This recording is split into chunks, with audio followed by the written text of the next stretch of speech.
وقد حدثني أحد الأشخاص من إحدى الدول العربية يقول: كان لي جار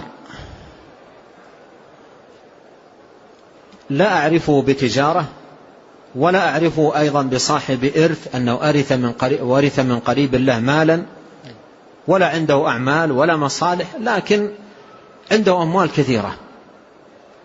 وأعرف من نفسي أنني إذا احتجت مررت عليه وعرضت عليه حاجتي فيعطيني أموال.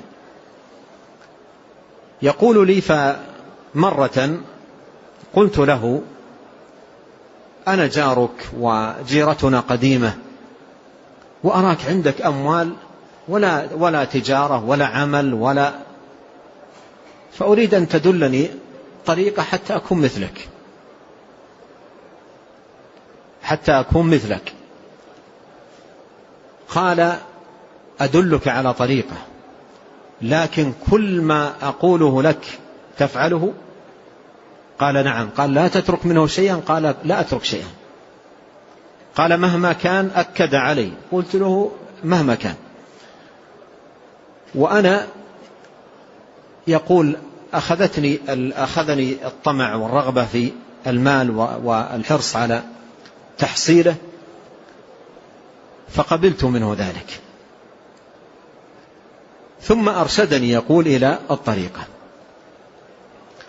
قال: تذهب إلى شاطئ النهر عند غروب الشمس، والشمس تغرب بين قرني شيطان، عند غروب الشمس، فتقف عند النهر وقت الغروب وأنت تنظر للشمس.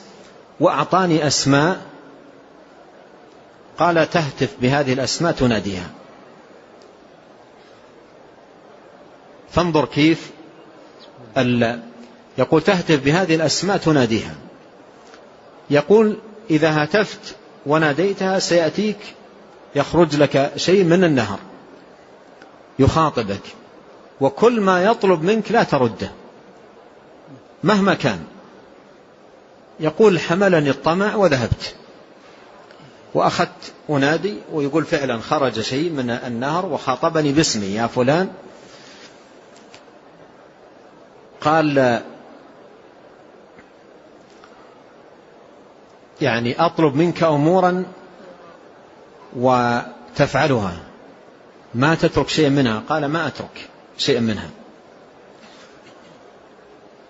يقول: فأول أمر طلبه مني قال: تترك الصلاة.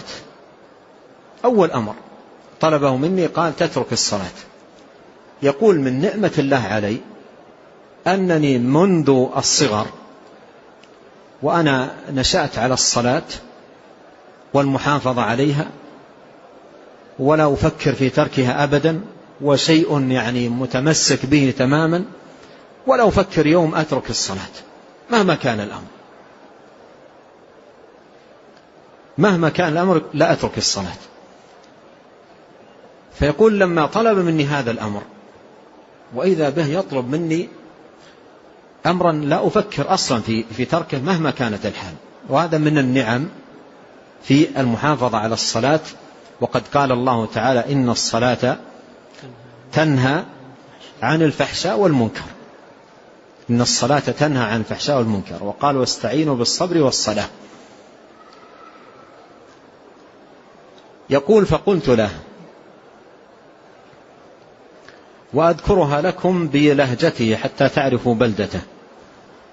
يقول: فقلت له: الصلاة دي ما داير أتركها، الصلاة دي ما داير أتركها. يقول: فصدر منه صوت ورجع،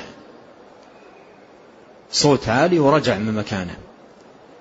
فلما رجعت إلى جاري وإذا به في أشد ما يكون من الغضب، وتسلطت عليه الشياطين لأنه أرسل لهم من لا يطاوع في ترك الواجبات ولا يطاوع في ترك المحرمات.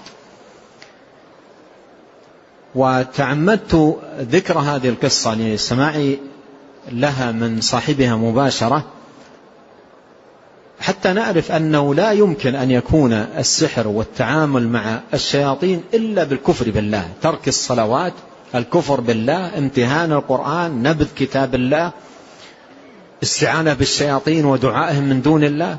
لا يمكن أن يكون السحر إلا بذلك، لا يمكن أن يكون إلا بالشرك.